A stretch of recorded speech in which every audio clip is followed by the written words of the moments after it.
you have a neck hump, don't do this. Going like this rotates your pelvis, brings your shoulders forward, brings your head forward, increasing the hump. Instead, do this. Hands straight and back, lift up, hold the hands back. This way, retracts the shoulders, bring back the head, gets rid of that hump.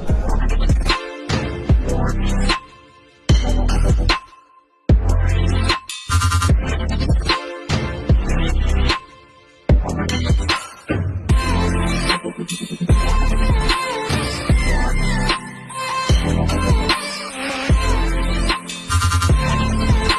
you have back pain, this secret will greatly reduce that pain. I call this standing clear form stretch.